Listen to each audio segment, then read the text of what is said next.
अस्सलामु अलैकुम वरहमतुल्लाहि वबरकातुहू। उम्मीद छ गोबर तुम सारी ठीक प्रेपरेशन तह असल कि टाइम ते आओ ठीक प्रेपरेशन करने खतर। और मैं ये बात कहूँ कि पेपर्स भी हमने बहुत सारे डिस्कस किए हैं, तो आज मैं फाइनली आप लोगों को एक सॉल्व्ड पेपर जो है डिस्कस करूँगा आपसे, किस तरीके से आपने क्वेश्चन के आंसर लिखने हैं, किस तरीके से पेपर पैटर्न है। पैटर्न तो मैंने डिस्कस किया ही है ऑलरेडी। खासकर मैं अभी यहाँ पर आप लोगों को बताना चाहूँगा कि बेटा एक चीज़ का ध्यान रहे, जितनी भी स्ट्रैटेजीज़ मैंने आप लोगों को बता दी है, जो भी स्ट्रैटेजी मैंने आप लोगों से शेयर की है, वो सारी स्ट्रैटेजी जो है वो आप अपना लेंगे आज पेपर में। ये जो कल का आपका आंसर शीट देना है, पेपर देना है, तो उसमें सारी जो है सारा कुछ आप उसमें याद करके वो चीज़ें करेंगे जो मैंने आपको बता दिए हैं। कंस ते बच्चस गژھِ नہٕ पगह मुश्किल गژھُन ति किहिन, ये तो मैं क्लासरूमस मज वोनमुत। यम ति स्ट्रैटेजी में डिस्कस कर तिम गژھن सारे सुबह आसने पता। रूद पत पेपरुक सवाल गोबर, पेपर छ मे बुथ कन, पेपर कर बह डिस्कस तो सतन। यम सातन तु पेपर दिनो याद थो, क्वेश्चन पेपर दिन ब्रोट तुम आंसर शीट दिवन, तो दितवु पेपर तो क्या क्या कर सारी चीज़ें आप करेंगे याद करके, कोई गलती नहीं करेगा। जिधर नहीं आएगा उधर अपने टीचर से बात करके वो चीज़ आप कर देंगे। तो अभी जो हमारा पेपर है कोर इंग्लिश से, आपका 3 आवर्स आपका टाइम रहेगा, तो आपको मार्क्स जो है वो 80 मार्क्स है। वहाँ पर 20 मार्क्स आपको स्कूल से आते हैं। तो 80 मार्क्स का जो पेपर रहेगा उसमें हमारा ज़्यादा पोर्शन ग्रामर का है, वो भी मैं डिस्कस कर लूँगा। और इम्पॉर्टेंट क्वेश्चन जो बनते हैं वो ये जो PDF है उसको मैं बाद में आप लोगों से शेयर करूँगा। अभी रुकना नहीं, अभी रुकोगे तो बस PDF देखोगे, PDF को छोड़ दीजिए, पहले समझ जाइए कि पेपर को कैसे करना है। ऐसे कित पटन जो पेपर करूँ, पहले ये स्ट्रेटजी आप समझ लेंगे, उसके बाद हम देख लेते हैं। अगर अस वो क्वेश्चन नंबर 1 रीडिंग कंप्रेंशन पे यन, क्वेश्चन क्या तुम हसा नोट मेकिंग कर 5 मार्क्स, तुम समरी कर 4 मार्क्स, तुम हसा सूटेबल टाइटल दिन, यानी कि 10 मार्क्स गोडनुक सवाल यह पैसेज। पैसेज में तुम वोनमुत कित पे कर, नोट मेकिंग वनम तुम कित पे कर। आपका जो इंग्लिश है, इंग्लिश पे लास्ट पे आपने लिखा है, तन क्लियरली तमो दितमुत ये कित पे कर, सन पैसेज कित पे कर, खासकर नोट मेकिंग कित पे कर, सोरे डिस्कस। तो तुम वनकन टाइम तम खतर कह, ये 1.5 घंटे दियो तुम मे सतन, तो करो ये डिस्कस। तो बह तार तुम फिक्र कित पे नोट मेकिंग कर। पैसेज पढ़न गोडनेथ मे वोनमुत स्ट्रेटजी मज याद थो, ये पैसेज 2 क्वेश्चन यम गोडनेथ कर क्या, अगर तुम गोडनेथ करो तो यह कर सोरे टाइम कंज्यूम, तुम तर न फिक्र 3 घंटे कपर मकले या हपर टाइम मकलोमुत पेपर आस करने। सीधे आप क्वेश्चन नंबर कहाँ पे जाएंगे, वो आपको सारी स्ट्रेटजी मालूम है क्या करना है, इस पको वनकन ये हिसाब। नोट मेकिंग यम सात कर याद थो तुम, अस खास तो इम्पॉर्टेंट कंटेंट ये मज युस यथ मज इम्पॉर्टेंट कंटेंट सुई अंडरलाइन कर, तम की मेन पॉइंट्स तो सब पॉइंट्स बनावन। इम्पॉर्टेंट कंटेंट कत बह कर सही अंडरलाइन कर। तो ब्याक चीज़ यथ मज युस चीज़ अवॉइड अवॉइड यथ कर तम सन आर्टिकल, यथ मज आर्टिकल यथ मज अवॉइड कर, अस प्रिपोजिशन अवॉइड कर, अस यथ मज कंजक्शंस अवॉइड कर, यम न अन्नी ज़ेर फिक्र तहम कर। तो खास अत यह बचन पत अगर आर्टिकल कड़न, कंजक्शन प्रिपोजिशन कड़न, तेल अत मज सिर्फ तो सिर्फ मेन कंटेंट योत बचन। तो मेन कंटेंटस क्या अगर कत कर दपन over the last few years artificial intelligence has shifted from being a futuristic idea to an essential part of everyday life. तेल सान खतर इम्पॉर्टेंट वनकन ये आर्टिफिशियल इंटेलिजेंस, यह क्या फ्यूचरिस्टिक आइडिया बन क्या एसेंशियल पार्ट कम तानुक। अच्छा, in 2025 AI is present almost every sector। 2015 मज AI सारे सेक्टर्स में मौजूद। कत सेक्टर्स में health care, education, communication, business, smartphone इथे पे use गसान। AI powered assistants capable of understanding human emotions, predicting user behavior and performing complex tasks like drafting documents, analyzing data and creating videos. ये वुचान यह AI पे कत कर यमिक sources क्या कुम कुम ये अंडरलाइन कर। इथे पे ये सात तुम पैरा नंबर 2 करो अंडरलाइन, यथ मज वो तुम अम सत कुम कुम डायगोनसिस गसान, कत स्टेज पे गसान, कम चीज़ AI बेस्ड गसन कम ट्रीटमेंट गसन खास खास पॉइंट बासन वो गोबर येतन वोन मे तुम पत्मे लटन यम सात क्लास में डिस्कस कोर मे दोप तय तुहद खतर सह प्रेथ कह वर्ड कंटेंट वर्ड बनन युस तुम फिक्रे तरव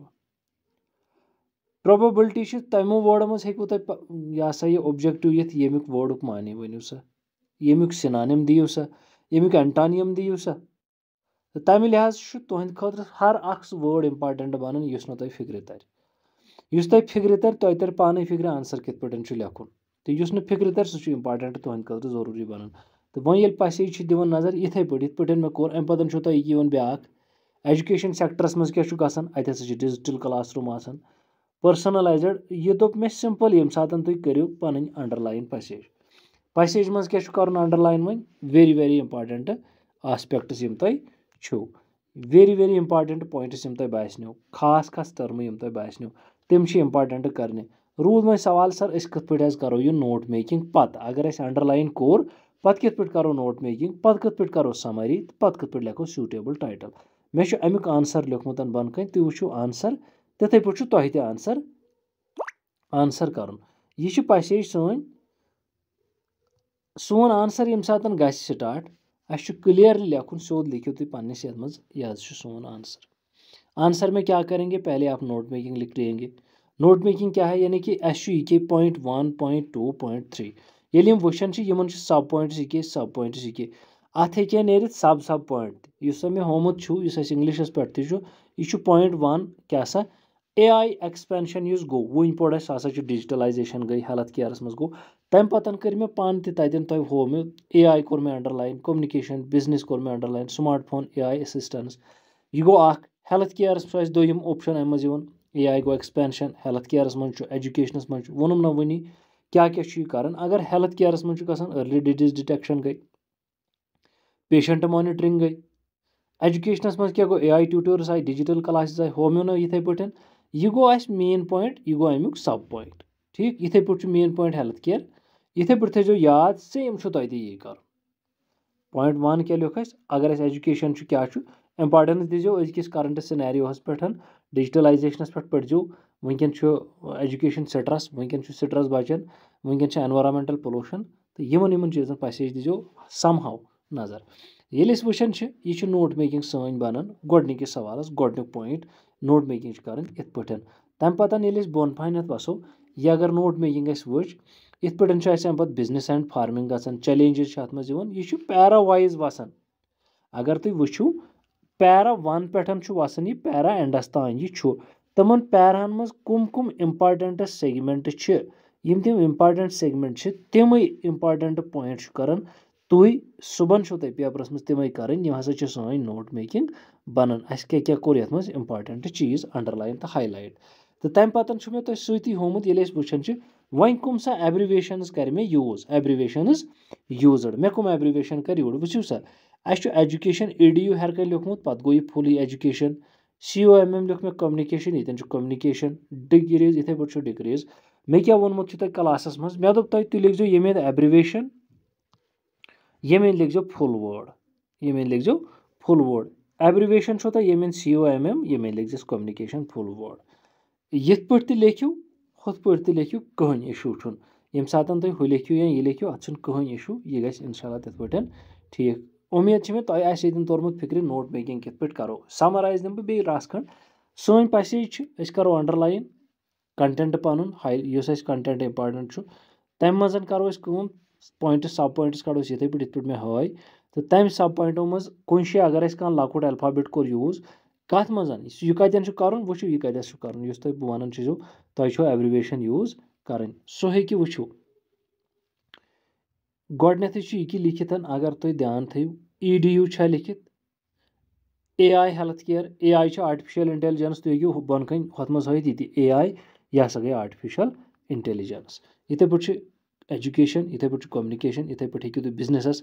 तो ये तुम ब्या आज़ादी तुम हेकू पान एब्रिवेशन बन तुम ये लिमिटेड कह ना तुम ये बंद तुम हेकू एब्रिवेशन पाने बन गो कुन वर्डस हेकू तुम एब्रिवेशन बन एब्रिवेशन बनानुक सहल तरीक या गोडनिक 3 अल्फाबेट यह आसन गोडनुक तो लास्टुक अल्फाबेट यथ पे एब्रिवेशन यह मे तह सतन डिस्कस कोर्मुत गोबर तुम पो याद क्या रोज एब्रिवेशन कित पे सान एब्रिवेशन बनान अम पे वसो बोन पहनत वो क्या दोयम पॉइंट यानी कि समराइज ये कर समराइज ये करो समराइज करनस मज तो यह थवन याद यह हसा अंडरलाइन पॉइंट्स कर हर कन लिख तिम समराइज कर दलील क्या मज गसान सू लिखियो तुम समरी लकट लेखन जन कंपोजिशन लेखुन कह या यह पैसेज लेखन कह यह पैसेज तक रिपीट करें कह तुम करो कॉपी यह ना यम तुम वह अंडरलाइन पॉइंट्स करो तिम डायरेक्टली कॉपी करें कह बेहतर तो अफजल अगर तुम यह पैसेज करो तुम लिखियो तुम पन्न वर्डन मज तुम लिखियो तथ सेल्फ एक्सप्लेनेशन कित पे हसा पैसेज मज गसान ज़्यादा बेहतर रोजान पैसेज असली रूल यम तुम नोट मेकिंग मज हाईलाइटेड पॉइंट्स करो तिम करो वापस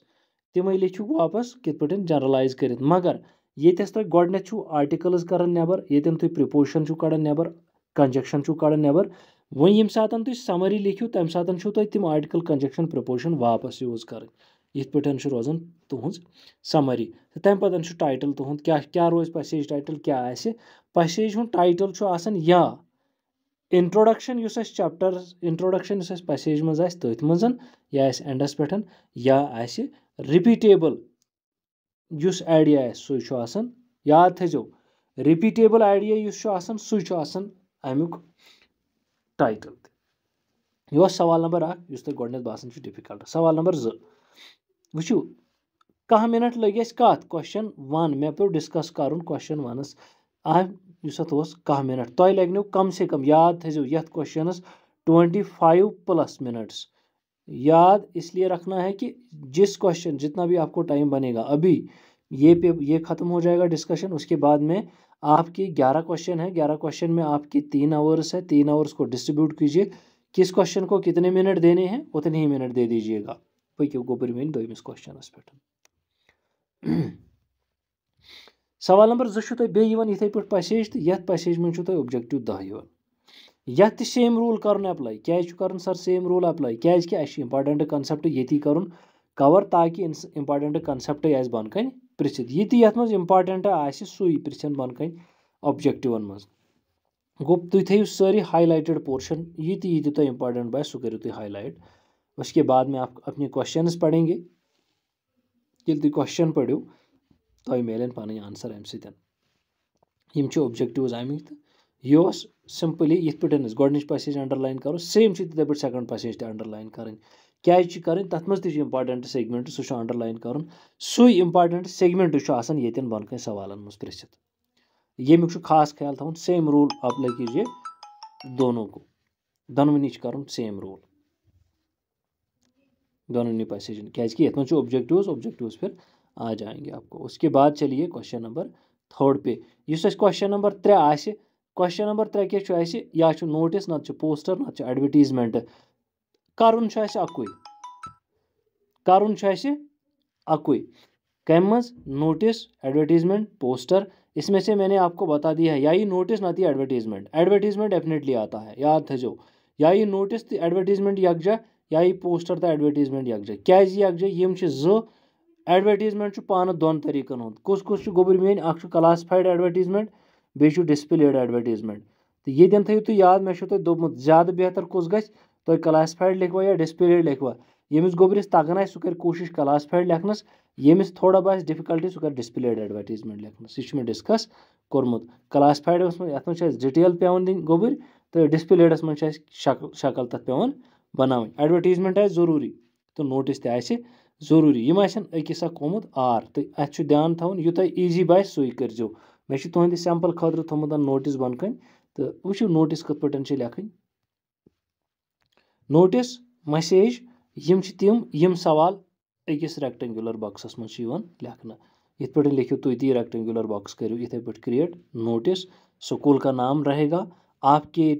नोटिस में जो टॉपिक है वो रहेगा आपका डेट रहेगा सर डिटेल सर्वजितन और जिसके बारे में जिसे कहा गया वो लिख क्या कोऑर्डिनेटर ओमुत वन कर सा ये साइंस एग्जिबिशन अत लिख द नोटिस तो नोटिस ये लिखित यह पढ़ो तो तुम तर पाने फिक्र यह कत पे कर नोटिस अगर मैसेज आई तुम छो मैसेज तो सिर्फ एडवर्टीजमेंट और ये, तो एडवर्टीजमेंट के लिए भी इस तरीके से आप बॉक्स यूज़ कीजिएगा और एडवर्टीजमेंट लिखिएगा। उसके बाद आगे चलते हैं हमारे पास ब्याक question, so question number 4। Question number 4 क्या वन यह दपान लेटर राइटिंग तुम बिजनेस ऑफिशियल या कंप्लेंट या इंक्वायरी यमो मज तक कर, इसमें से आपको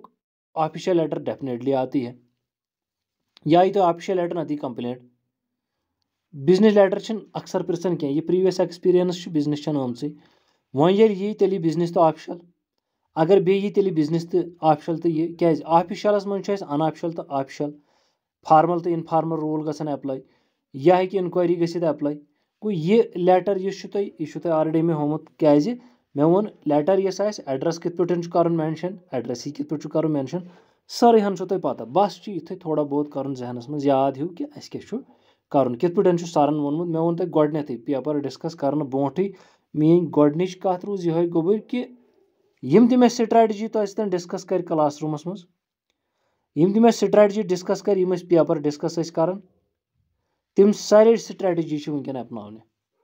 तिमो मज गि अख स्ट्रेटजी कंस बचस मशिद गसन,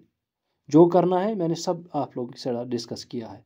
तिथ पे गि पेपर। अस वन मे दोप यख इंक्वायरी कंप्लेंट, यह दिम बह सैंपल अमुक इंक्वायरी कित पे कर। नाव सोन एड्रेस रहेगा, अतन वन बह तुम चीज, फार्मल तो इनफार्मल थो याद, अक डिफरेंस कस डिफरेंस, फार्मलस मज ये फार्मलिटी निभाने तब ये इनफार्मल, वहाँ फार्मलिटी नहीं चलती है, इनफार्मल अपने रिलेटिव्स को जाता है और रिलेटिव्स जानते हैं हमें, तो इसलिए हमें ये नहीं लिखना है, बस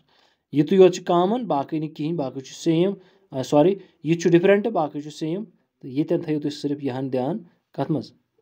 फार्मल इनफार्मल, बाकी ठीक, बाकी तुम पता। यह लेटर यह बह लेखन कस लेटर, इंक्वायरी लेटर तुम ब्रोट कन लिखित बह पढ़ान, इंक्वायरी लेटर वो तुम अमन रशीद, अमिस एड्रेस अम सुन श्रीनगर रोजान 18 वनक डेट 18 नवंबर 2025, कमिस लेखन यह लेखन the principal city college Srinagar. ये यह सह सवाल तुम कम छो, ये थो ध्यान, अगर ये पूछा गया है यू ऑनली, तब पता नहीं है ये यू कौन है, तो एग्जामिनेशन हॉल कर देंगे आप लोग।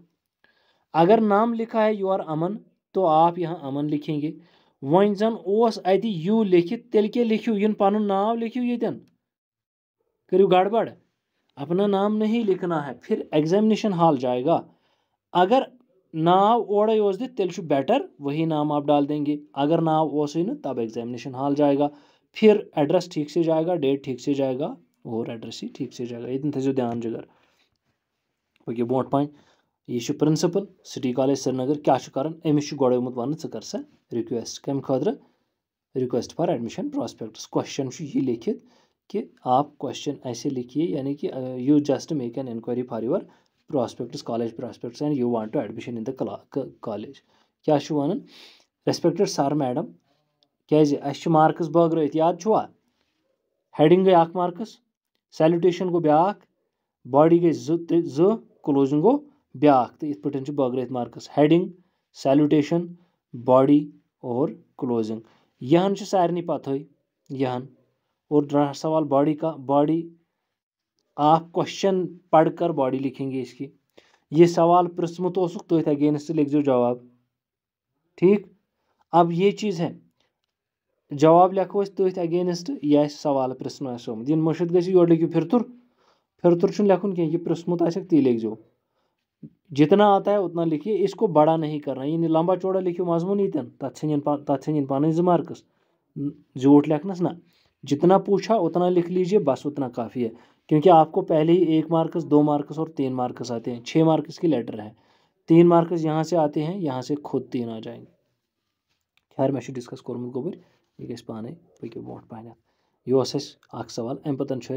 पूजिम सवाल ईमेल लिखुन, ईमेल तो डिस्कस कोर्मुत कित पे लिखो ईमेल, आंसर बुथ कन, तो लिखियो सा ईमेल, पन्निस फ्रेंडस आसे लिखुन, कुन फर्मे आसे लिखुन, कुन कंपनी आसे लिखुन, ईमेल लिखुन यित पे क्या, गोडनेथ गो कम सुंद एड्रेस, तुहुंद एड्रेस, सेंडर सुंद, यमिस रिसीव आस कर, फ्राम तो टू, सब्जेक्ट आप खुद डाल देंगे, और इसमें BC और CC आता है, तो BC तो CC लिखुन, ये तुम कहीं कर, ब्लाइंड कार्बन कापी यह लिखुन, यह त्रो यल, यह गो फ्राम मेल ID, ऐसे डमी मेल लिख लीजिएगा, कोई नहीं है, ये डमी मेल है, ये डमी मेल, ये डमी मेल। इसके साथ में जोक बोलता हूँ, एक दिन मैंने यही पे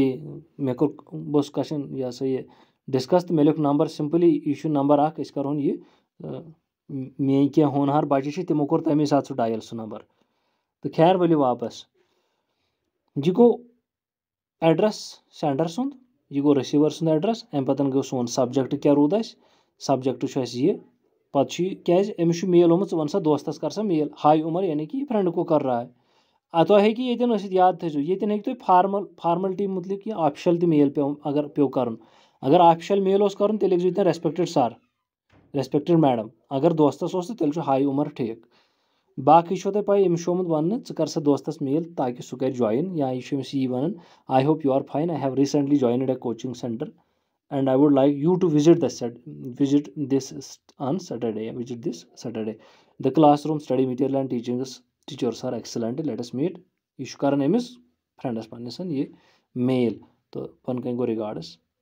तो ये मे तुम यह वोनमुत यह सिग्नेचरस मज तन सिग्नेचर करान तो तुम जरूरत क्या तुम लिखो सोदे नाव आंसर यह पे बह वन इथे पे कर अमुक आंसर कित पे बे थो बह ब्रोट कन यह मेल लेखन सिंपल ये मेल है। उसके बाद आ जाओ आर्टिकल पर और एक क्वेश्चन जो है आर्टिकल आस्ते रखुन क्वेश्चन कस यिन यह गलबह आर्टिकल लेखुन स्पीच लेखन रिपोर्ट लेखुन नरेटिव लेखुन तो यमो मज अकुई लेखुन आर्टिकल ये लिखित importance of time management for students यह इंपॉर्टेंट अमे थो मे ये चाहे स्पीच लेखन तुम पो याद ये मॉर्निंग असेंबली स्पीच लेखन तिथे पे मॉर्निंग असेंबली रिपोर्ट अगर लेखुन रिपोर्टस थो याद यह फर्स्ट हैंड रिपोर्ट लेखुन तुम क्या लिखियो क्या न लिखियो यह गि क्लियरली बासन कि यह जन तथी ओसमुत आई विटनेस आव समझ यानी कि फर्स्ट पर्सन सेकंड पर्सन में जाएगा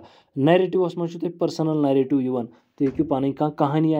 पृसन तो लिखियो सा पर्सनल नैरेटिव तेल लिखियो तुम तम पर्सनल नैरेटिव तिथे पे ये मे होमुत क्लास रूमस मज कह ति स्टोरी लिखियो तुम गोडनेथ गो इंट्रोडक्शन इंट्रोडक्शनस मज लिख क्या क्या थोड़ा थोड़ा तम पतन गई यह इंट्रोडक्शन करें एनालाइज डिटेल्ड सान दिन एक्सप्लोर करें पत लेखुन कंक्लूजन अगर कंक्लूजन तोग तो वाह अगर न तोग यह इंट्रोडक्शन लिखियो तो लिखो कंक्लूजन यह तक तमे सतन ठीक यह क्वेश्चन नंबर 6 अम पत् अगर क्वेश्चन नंबर 7 पे पको ब्रोट पहन अस ब्या सवाल एरर फाइंड आउट करो सा एरर कड़ो सा तुम कत इस तुम उठम यह ये मज 8 एरर तिमन 8 एरर करें तो ये मज दोप मे खास कर थो ध्यान कत मज मे यह सवाल पढ़नो मे तो तम दो तुम गोबरो तुम कर चीज सारे खो ज्यादा ध्यान कत पे दिन वर्बस पे क्या वो आंसरस मज speaks verb on road verb find verb अगर वुचन मे वो तुम वनी आर्टिकल गोडनेथ कोड पैसेज में नबर प्रिपोजिशन कोड नबर कंजक्शन कोड नबर मगर यख सवाल क्वेश्चन नंबर 8 यथ मज क्लियरली यमो वोन पार्ट्स ऑफ स्पीच तीन पंक्चुएशन यी टेंस प्रिपोजिशन कंजक्शन तम सारी तुम मद्देनजर थावन क्या सारी मद्देनजर थावन सारे पे फोकस गच्छित हाँ मैंने ये बोला है कि सबसे ज़्यादा अगर किसी चीज़ को छेड़ते हैं इंग्लिश ग्रामर में वो हमारा वर्ब होता है क्योंकि ये वर्ब छुन अक्सर शुरन तरन फिक्रे तो मान शुरन मे पढ़ना इन सारे ये वर्ब पता यह क्या गो बह वन तुम क्लियरली दावा तो वसूख सान ज्यादा तुहे पता यह वर्ब क्या गो ज्यादा सवाल तुहे पता यह कत पे कर यह क्या मे होमुत कित पे कर कमन चीज़न पे खास थवन ध्यान ये सुन पैसेज यह प्रेजेंटस मज पकान यह प्रेजेंट पास्टस मज यह प्रेजेंट कंटिन्यूसस मज अत मजन यम ति वर्ब आसन यूज गमित तिमन पे ध्यान दिन तो इस तुम बनोमुत सह नोट तथ दीजो थोड़ा बहुत बे वनकन थारोली नजर कि वर्ब कित पे यूज गन यमन एरर फाइंड आउटन मज तुम सवालस मज 8 एरर दित तिम नोट डाउन आमित कर इत पे नंबरिंग सतन तो प्रेथ कुन नंबरस दरमियान जरूरी गलती यह जरूरी क्या कि गलती हे गलती हेकि न अगर गलती ठीक अगर न तो मेंशन कीजिएगा अब क्या करना है यहाँ गलती होगी वो मेंशन करना है यह क्वेश्चन नंबर 8 अम पतन अगर ब्रोट पे पको क्वेश्चन नंबर 9 आंसर की लिखित क्वेश्चन 8 तम पतन तुम लिटरेचर पोर्शन वहाँ मैंने बोल दिया है कि लिटरेचर पोर्शन कत पे कर यह पैसेज यहन तो तैयार आए उसको अच्छे से फिर से रिवाइज कीजिए यू तुम वनकन लिटरेचर पोर्शन मज तैयार कर यानी कि क्वेश्चन यम तुम पढ़ित या समरी पढ़ित सेंट्रल आइडियाज पढ़ित थीम पढ़ित तो तमन खास नजर दिन प्रेथ कुन पोइम याद थो पोइम तमुक नाव पोइट सुन नाव लिटरेरी डिवाइस ठीक तो यम गसन यम त्रे चीज असल पे थारोली पता आसन पोइमन मज कत मज क्या यूज गोमुत अम पतन पको मोट यह सवाल तम पतन तुम ब्या सवाल कचम क्वेश्चन नंबर 8 है बह कर सेंड दे कहीं परवाह ये इसका सैंपल में आंसर मैंने रखा है। उसके बाद मदर्स डे पढ़ जन असल। हाँ मदर्स डे जो है ये पहले है आपकी यहाँ से एक क्वेश्चन डेफिनेटली बनता है वो अच्छे से पढ़ी ये तो रोद सवाल मे बी पन तो गेस पेपर थोमुत ये दीजो नज़र ये कर बह शेयर तो रीडिंग और ये जो पैसेजेस 2 मैंने यहाँ पे रखे हैं यम 2 पैसेज कर दोनों लगस तैयार। मॉडर्न वर्ल्ड वनकन एकेडमिक प्रेशर तो बे ये क्या टेक्नोलॉजी तो एम्प्लॉयमेंटस पे वनकन फोकस कर तो यम 2 दोनों इंपॉर्टेंट पैसेज इन दीजो दोनवनी नज़र क्या वनकन मेहनत पगह तुहद खुद बेहतरीन रिजल्ट इन दीजो तुम दोनवनी नज़र पकन ब्रो पॉइंट अम पतन राइटिंग स्किल मज क्या सवाल डिबेट कंपटिशनस पे मे 3 सवाल तुम वोन डिबेट कंपटिशन यह नोटिस नत एडवर्टीजमेंट तो यहाँ पे ये डिबेट कंपटिशन है ये तैयार कीजिएगा। यहाँ पे आप एडवर्टीजमेंट कीजिएगा कौन सा इसमें ये थोमुत कस तो एकेडमी गि यानी कि कह रिलेटेड कम खुद वनकन अनाउंसमेंट गसन चाहे सो कह प्रोग्राम कर या कह चीज़ कर डिस्प्ले क्लासिफाइड ते प्रिपेयर ए डिस्प्ले एडवर्टीजमेंट या प्रिपेयर ए क्लासिफाइड एडवर्टीजमेंट याद थो अम पतन क्वेश्चन 4 फॉर्मल लेटर कमिस डिस्ट्रिक्ट एजुकेशन ऑफिसरस रिक्वेस्ट करू कम खुद स्टडी मेंटल वेलनेस वनकन स्टडी मेंटल वेलनेस खास कर वनकन स्वच्छ भारत हो जिग्रो मैंने हो स्वच्छ भारतस पे वनकन काम चलान अत पे दीजो नजर अत पे क्या आर्टिकल या लेटर क्या नत क्या पकि सो जिगर ब्रो पान क्वेश्चन नंबर 5 क्या रिपोर्ट कत पे online education and it is impact on teenagers very important question याद थो very important question prepare a report of cleanness drive and held in your school under Swachh Bharat mission very important question both article भी बहुत important है report भी बहुत important तैयार कीजिएगा इनको।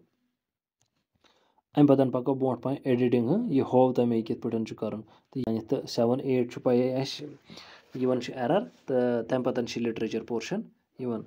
उम्मीद मे इंशाल्लाह यह पेपर रोज तुहद खुद बड़ फायदेमंद तो कारआमद ताकि यम सही तुम बिल्कुल रिविजन हूँ गो कि कित पे पन पेपर पगह कर तो अक चीज़ वन बह ये गोबर सह गो ये कि सब लोग जो हैं सारी थन ध्यान गो कॉन्फिडेंस सान सारे गि पगह फुल कॉन्फिडेंस सारी गन फुल कॉन्फिडेंट क्या यूत गोबरो तुह पता बह तुम दावा सान वन तूत ना बचन पत यीजा तुह पढ़नव यीजा तुह वनकन नॉलेज अत मुतलिक तूत बाकियन वचन क्या मे 12th बैचस प्रुस ओत्र क्युत गो पेपर तिमो दोप कोर असल यम बाकी बच्चे तिमन ना गो तूत कह तुम करो इंशाल्लाह रहमान असल पेपर मे उम्मीद तुह पे दोयम चीज़ मे तुम वन सह गोबर सारी यम ते स्ट्रेटजीज तुम वन क्या क्या कर तुहस क्लास मज और आपके पेपर के साथ ही तुम पेपर कत पे कर सारी चीज़ थो तुम याद तो उम्मीद मे इंशाल्लाह रहमान यह वनकन डिस्कशन तम सही फायदे उम्मीद मे तुम मेहनत तर्मज असल बी अगर वन कल आपको 11 बजे पेपर है 11 बजे तक हम फिर भी बहुत सारी चीज़ें डिस्कस कर लेंगे आप लोगों को अच्छा मालूम है और सारे लोग जो भी पेपर के बारे में स्ट्रेटजीज मैंने बता दी है जो भी पेपर को करना है किस तरीके से पेपर करना है टाइम मैनेज कैसे करना है